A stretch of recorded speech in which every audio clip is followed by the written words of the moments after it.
जम्मू कश्मीर में जो district development councils के चुनाव हुए हैं, वो चुनाव को अगर हम दो तीन शब्दों में कहें तो लोकतंत्र की जीत है, जम्मू कश्मीर के अवाम की जीत है,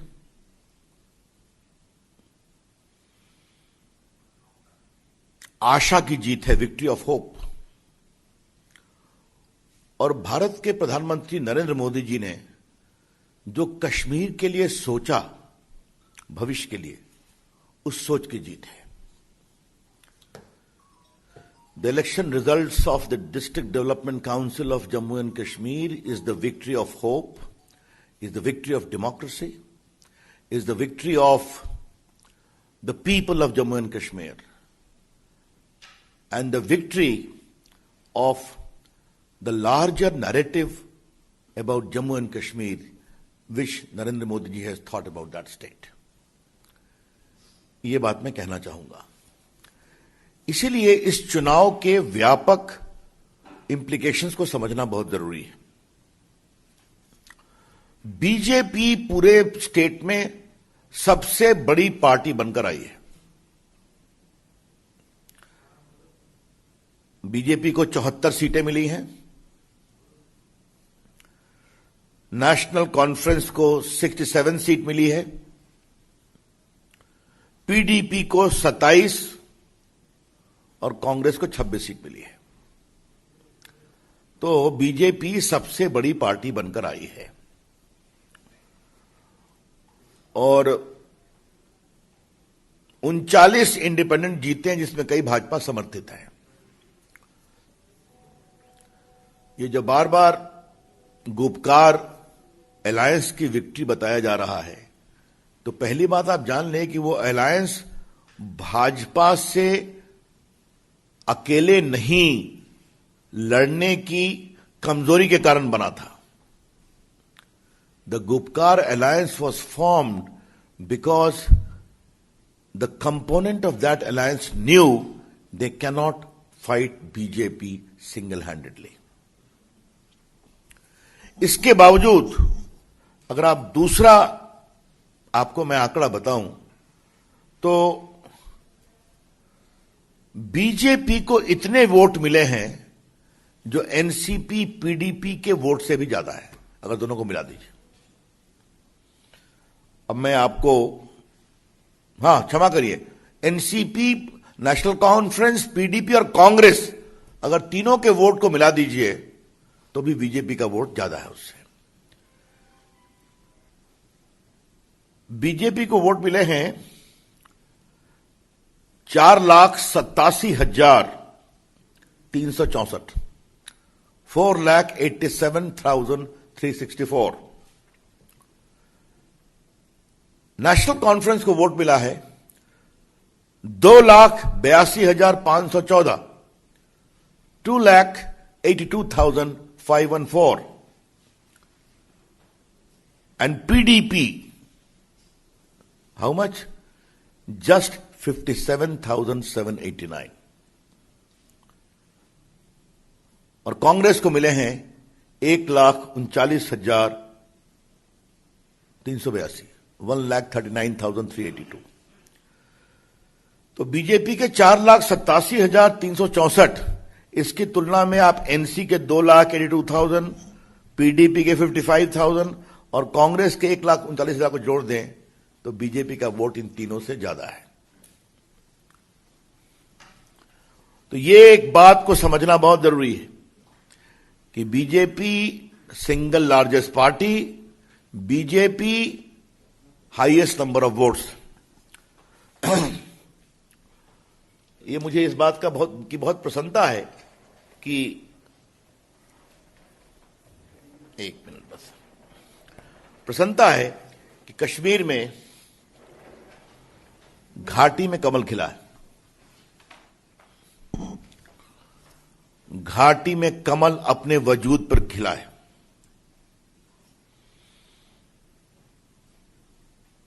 आज मैं सबसे पहले अपने प्रधानमंत्री नरेंद्र मोदी जी का अभिनंदन करना चाहूंगा उनके प्रति वहां के लोगों की आस्था है।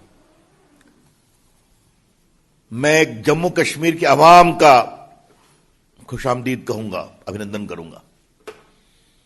We are very proud of you. Kashmir की जनता, हमें आप पर बहुत गर्व है। और हमें अपने पार्टी के कार्यकर्ता, अध्यक्ष से लेकर सभी जम्मू कश्मीर के, अपने राष्ट्रीय अध्यक्ष, अपने गृह मंत्री जी की सोच, आज मैं सबों का अभिनंदन करूंगा। क्योंकि हमारे कार्यकर्ता, क्योंकि मैंने खुद कश्मीर में काम किया है, वैली में भी गया हूं, पहले भी और अभी धारा 370 के हटने के बाद। तो वैली में काम करना कितना कठिन था, उसमें अगर हमारे कार्यकर्ताओं ने हिम्मत दिखाई, कई शहीद भी हुए, तो आज का दिन उनके अभिनंदन का है और उनके लिए गर्व करने का है। मैं आपको 2-3 बातें और बताना चाहूंगा। कश्मीर की जनता ने बहुत बड़ा तमाचा लगाया है अलगाववादियों पर। A resounding slap to the extremist, separatist, terrorist and their patrons. ये मैं क्यों कहना जा रहा हूं, जरा आपको मैं कुछ बताना चाहता हूं, और ये आंकड़े आपके लिए बहुत जरूरी है। कुलगाम में 28.9% वोट पड़ा, शोपिया में 17.5% वोट पड़ा। ये सब उनके दबाव के इलाके। और पुलवामा,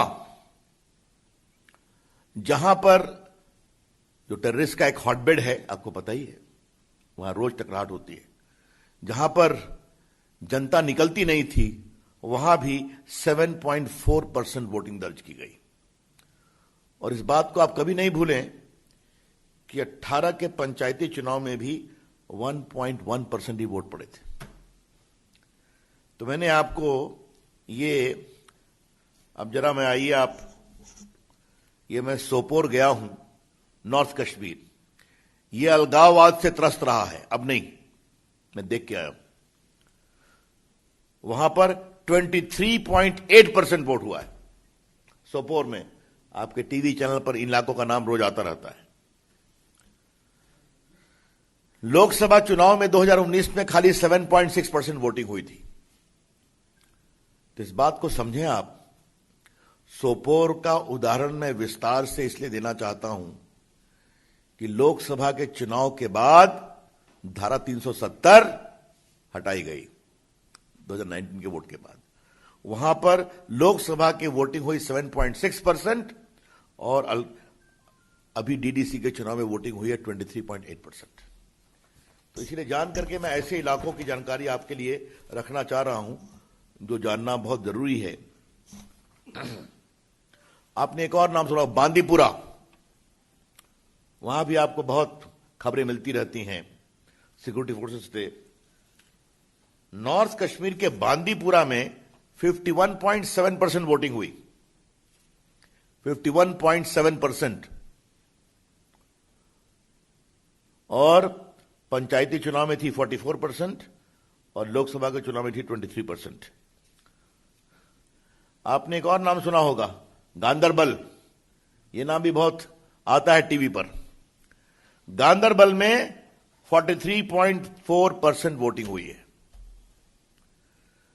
अब इसलिए मैंने पूरे इलाके वैली का नहीं बताया, सिर्फ मैंने सोपोर बताया, मैंने गांदरबल बताया, मैंने बांदीपुरा बताया, मैंने कुलगाम बताया, मैंने शोपियां बताई, मैंने पुलवामा बताया।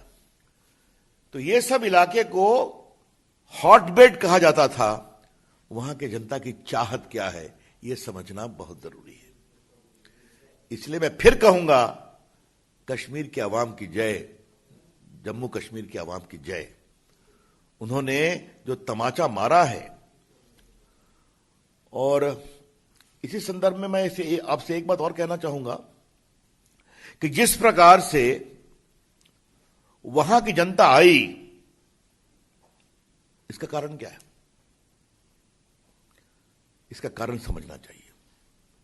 लोगों ने पहली बार लोकतंत्र में ईमानदार चुनाव को जमीन पर देखा, विशेष रूप से वैली में।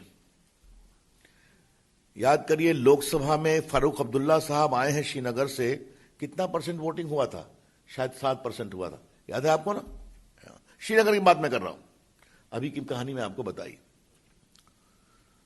और यह क्यों हुआ?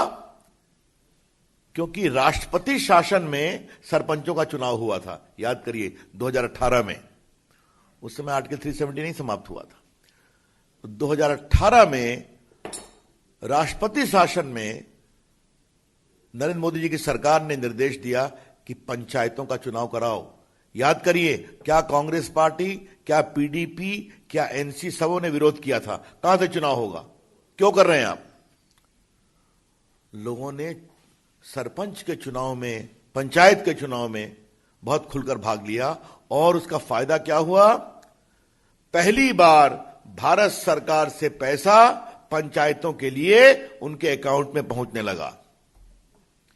और किस पंचायत में क्या काम होना है वो टंगा हुआ था बोर्ड पर कि ये काम होना है इस पैसे से, और लोगों ने जमीन पर डेवलपमेंट को देखा। तो इस बार का चुनाव डीडीसी का क्यों बहुत महत्वपूर्ण है? जमहूरियत की जीत के लिए, लोकतंत्र की विजय के लिए, कि कश्मीर के आवाम ने राज करने वालों और काम करने वालों के अंतर को पहचाना। How can democracy give results on the ground? How can good governance come on the ground? और आज तो आप लोग वरिष्ठ पत्रकार हैं, घूमते हैं, कश्मीर में हर जगह बिजली पहुंच गई है, पानी पहुंचा है। ये राष्ट्रपति शासन, केंद्र के सहयोग से आज डेवलपमेंट वहां पहुंचा है। हम लोग भी जाते हैं, देखते हैं, आप भी जाके देखते हैं। तो लोगों ने वर्षों के बाद मरकज का पैसा पंचायत में पहुंचा है। मरकज मतलब सेंट्रल गवर्नमेंट, और काम हुआ है। तब इसके कारण लोगों की लोकतंत्र में आस्था पनपी है कि डेमोक्रेसी से डेवलपमेंट हो सकता है। जमहूरियत उनके घर पर विकास का दस्तक दे सकती है। ये लोगों ने देखा, तब फिर उनकी आस्था बनी। और ये भी मैं आपसे कहना चाहूंगा, ये जो लगभग 52 इंडिपेंडेंट जीते हैं, ये बहुत से वो हैं जिन्होंने बड़ी हिम्मत के साथ, हमारे भी समर्थक हैं, बड़ी हिम्मत के साथ आतंकवादियों के खिलाफ खड़े होने की ताकत दिखाई है। और इससे मैं क्या देख रहा हूं? कश्मीर की नई लीडरशिप डेवलप हो रही है।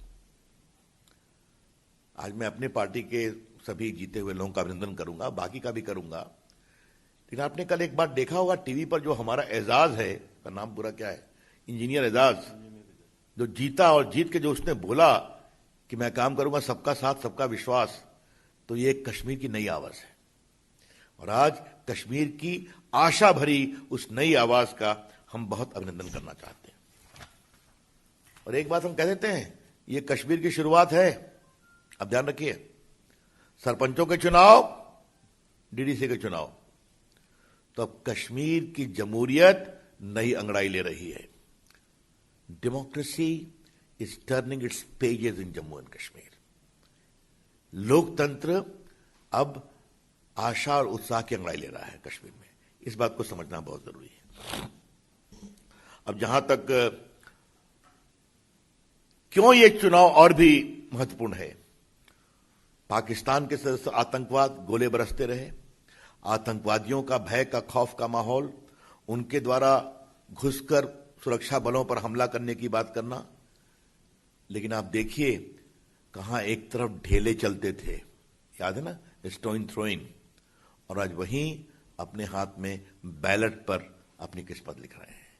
तो ये आर्टिकल 370 के बाद जो कश्मीर बदला है, इसको समझना बहुत जरूरी है। और इसीलिए मोदी जी की सरकार ने, चाहे वो सरपंच का चुनाव हो 2018 का, या अभी, let us go to the people, लोगों के पास चलें, उनकी आवाज सुने। और उन्होंने अपनी आवाज कही है कि वो कश्मीर का ईमानदारी से विकास चाहते हैं। सिर्फ मुझे एक अंतिम बात कहनी है मित्रों, कुछ लोग का काम ही है हमारी पार्टी की आलोचना करना। कुछ लोग का तो एक क्या कहते हैं उसको 24/7 काम है मोदी जी की आलोचना करना। वो आज से नहीं 14 के पहले से कर रहे हैं। तो हम और वो बार बार लोकप्रियता पर भी सवाल उठाते हैं। उनके महकमे की जमानत कितनी जब्त होती है मैं संजय मयूख से कहूंगा, उसका भी एक गिनती आप लोगों को बताएंगे कभी वो। लेकिन वो बार बार जब बात करते हैं तो आज एक बार फिर लास्ट ईयर जीते लोकसभा, बिहार जीत कर आए, राजस्थान जीत गए, हैदराबाद जीत गए, कश्मीर में सबसे बड़ी पार्टी बन गए तमाम अनिश्चितताओं के बावजूद, और बोडोलैंड टेरिटोरियल काउंसिल में जीते, अरुणाचल प्रदेश के स्थानीय निकाय चुनाव, लद्दाख हिल काउंसिल, ये सब जगह जीत रहे हैं। और 11 राज्यों में संपन्न हुए उपचुनाव में भारतीय जनता पार्टी को भव्य सफलता मिली है। और आप जानते ही हैं मणिपुर में 5 में 4, उत्तर प्रदेश में 9 में 8, गुजरात में 8 में 8, तेलंगाना में भी एक था वो जीत गए, लद्दाख में जीत गए, और बिहार तो उसके साथ ही हुआ था, वहां तो हम लोग अपनी सरकार बनाए ही बनाए। तो ये लद्दाख से लेके हैदराबाद, तेलंगाना, मणिपुर, अरुणाचल, राजस्थान, बिहार, आसाम और अब कश्मीर, तो ये तो ऑल इंडिया प्रोफाइल है विक्ट्री का। तो ऐसे लोग को कभी कभार सोचना चाहिए कि जनता 6.5 साल से प्रधानमंत्री नरेंद्र मोदी जी की अगुवाई, बीजेपी की अगुवाई में कितना विश्वास प्रकट कर रही है, ये हमें देखना चाहिए। That's all friends from my side. मैं यही कंक्लूड करूंगा कि कश्मीर की जीत बहुत ही उत्साहवर्धक है। ये भारत की विजय है, ये भारत के लोकतंत्र की विजय है, ये कश्मीर के अवाम की विजय है जम्मू कश्मीर में, और आशा और विकास की विजय है। देखिए ऐसा है कि ये उनका कहना है ना, वो तो साथ में आए बिकॉज हार के डर से ना, मैंने इसलिए तो आज आपको आंकड़ों से बताया है। इसलिए वो अपने जीत की व्याख्या अपने तरीके से करें। हमारे इस जीत की व्याख्या है वहां की जनता नया सोचती है, इसलिए आज मैंने आपको बहुत विस्तार से इस पूरे परिदृश्य को रखा। Rajesh ji, in a democracy, all of you are welcome. But the point is, how do you see it? If you are so sanguine about his victory, what was the need for alliance? I don't think, I think the whole country knows the extent of affectionate relationship between Umar Abdullah and the leader of PDP. Yet they were forced to come together to save themselves. And in spite of that, if this is the resurgent performance of BJP, तो ये तो अभी शुरुआत है valley में। देखिए आप लोग, एक बात फिर मैं कहूंगा, वैली की नई शुरुआत को आप लोग समझने की कोशिश करिए।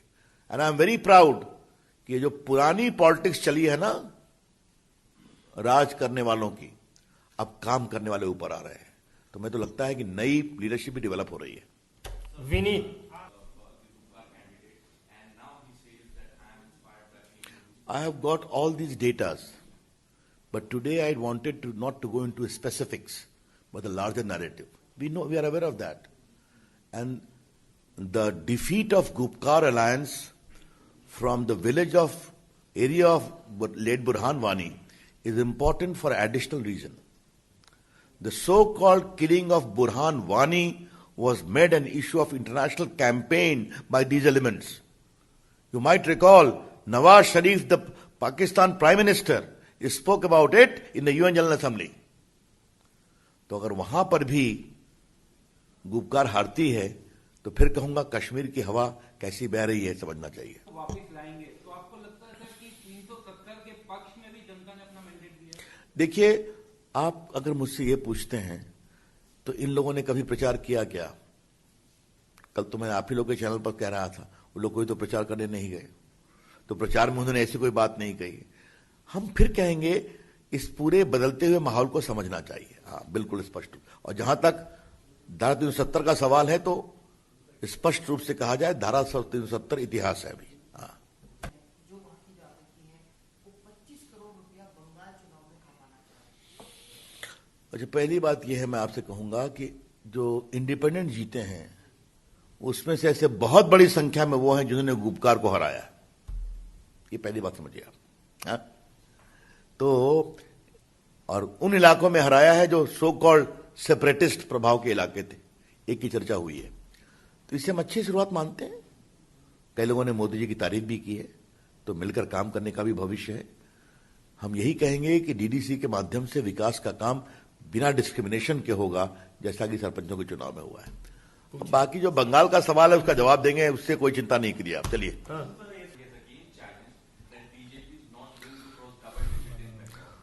प्रशांत किशोर का उत्तर कैलाश जी ने दिया है ना।